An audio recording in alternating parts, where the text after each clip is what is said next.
Assalamualaikum warahmatullahi wabarakatuh, anak-anakku sekalian dan para sobat darat, laut, udara, dan logistik.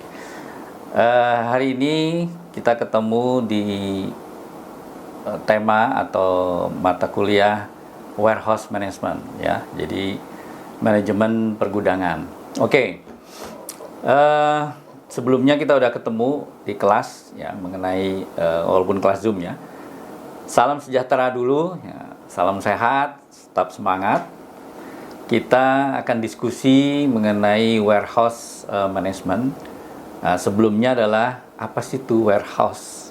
Ya, apa itu kalau orang Indonesia bilang gudang? Ya, ya yang jelas adalah lokasi. Ya, kita bicara lokasinya untuk menyimpan barang kalau yang umumnya.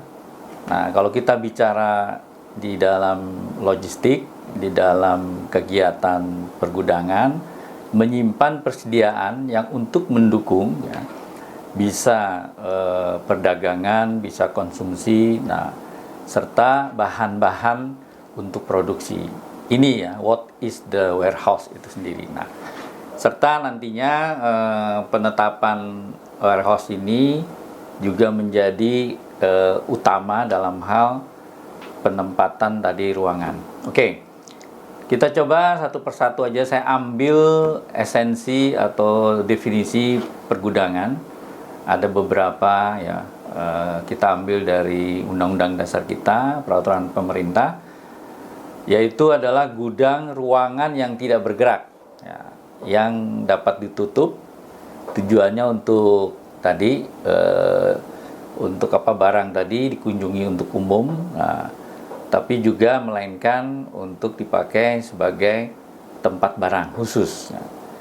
Nah, ada beberapa pendapat lain, ya, dari John Warman bahwa gudang adalah bangunan yang dipergunakan untuk menyimpan barang dagangan. Nah, jadi udah masuk kepada barang dagangan, di mana kegiatan menyimpan dan distribusinya. Lalu juga ada yang pendapat lain adalah ruangan untuk menyimpan barang yang berdinding beratap, ya, tertutup dan terkunci. Nah, ini nanti ada spesifikasi lagi barang-barang warehouse itu. Nah, langsung aja warehouse atau gudang tadi. Jelas kita kembali kepada alam atau masyarakat di dunia ini.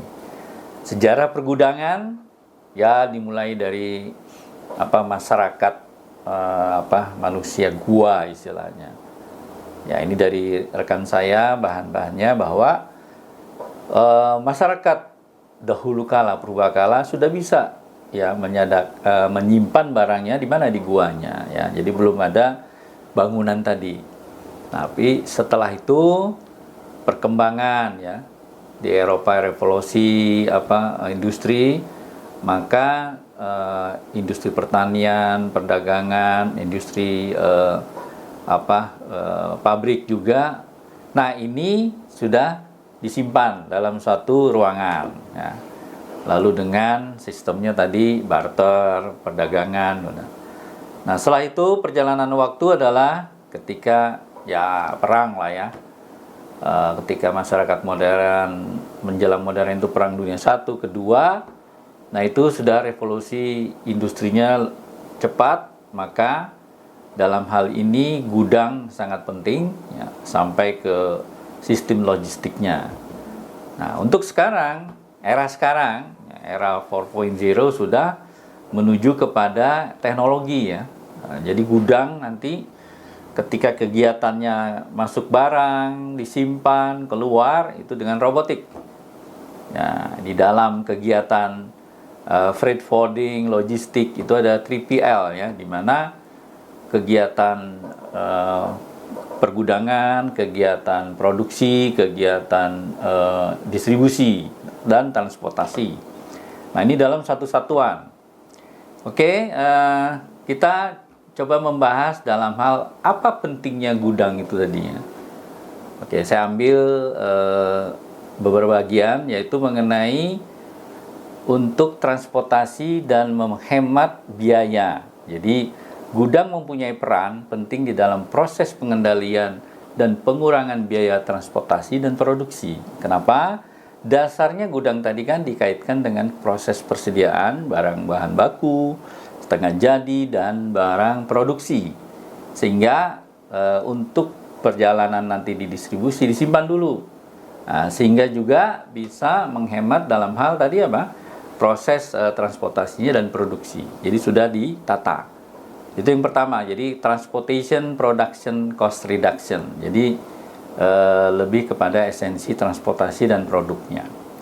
Yang kedua adalah mengenai fungsi yaitu koordinasi terhadap supply dan demand. Jadi coordination of supply and demand.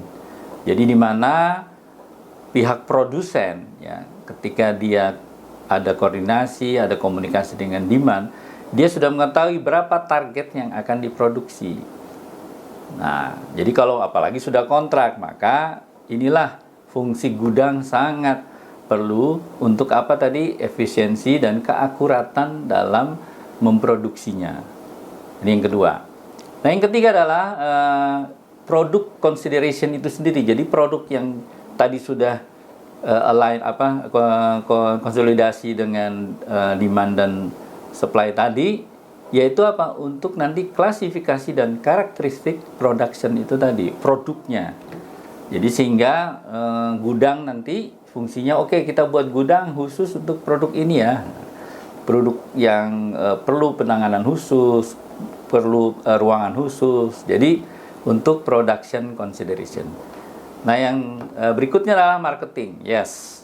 Ya, kita ambil 4 saja. Jadi keseluruhannya jelas gudang ini adalah sebagai marketing consideration, di mana tadi barang yang tipe yang diproduk tadi oleh produsen dengan klasifikasi dan karakteristik ya harus siap tersedia. Harus tersedia agar pasokan ya tidak terhenti. Nah, jadi selalu setiap permintaan ada, apalagi pengembangan ya, marketing namanya. Ya, timnya marketing, tukang jualan ini pasti dia jual terus. Nah, kalau ini tidak diimbangi dengan tadi timnya pergudangan ya akan stoknya habis seperti itu ya. Oke, nah jadi alasan-alasan tadi ada 4. Coba kita ambil bagaimana konsolidasi barang-barang yang masuk tadi, baik itu bahan baku, bahan setengah jadi maupun produk. Nah, ini nanti konsiderasinya ke situ. Lalu proses tadi ya, proses di mana setiap pabrik tadi lokasinya dikonsolidasikan nih. Jadi kita membuat warehouse gudang ini kalau bisa dekat ya nanti dengan pabriknya itu atau dengan konsumen. Di mana nanti ada barang-barang yang mix ya, baik itu tadi bahan baku, barang setengah jadi dan barang yang digabungkan. Itu yang barang-barang masuk. Jadi kita harus siap gudang ini tadi untuk barang inbound consideration, barang yang masuknya. Nah, terus juga nanti di gudang kita ada kegiatan mengenai outbound consolidation. Jadi barang-barang yang sudah tadi ditata masuk dan untuk didistribusikan juga dikonsolidasikan sebelum barang-barang tersebut dikirim atau didistribusikan kepada para pelanggan. Nah, jadi juga dalam hal ini di dalam gudang itu selain tadi dikonsolidasikan, dikelompokkan, juga nanti ada yang bisa juga di ruangan yang kita buat sudah menjadi hal-hal kecil untuk di retail. Nah, inilah dikonsiderasikan masalah tadi inbound dan outbound. Jadi kita harus benar-benar memperhitungkan masalah barang masuk dan keluar. Oke. Jadi prinsipnya manajemen gudang ini adalah bagaimana mempertahankan kualitas barang, ya baik itu terhindar dari kerusakan, ya kekurangan tadi kan, pasokannya kurang, nah, juga cepat dan mudah dalam hal tadi untuk distribusi.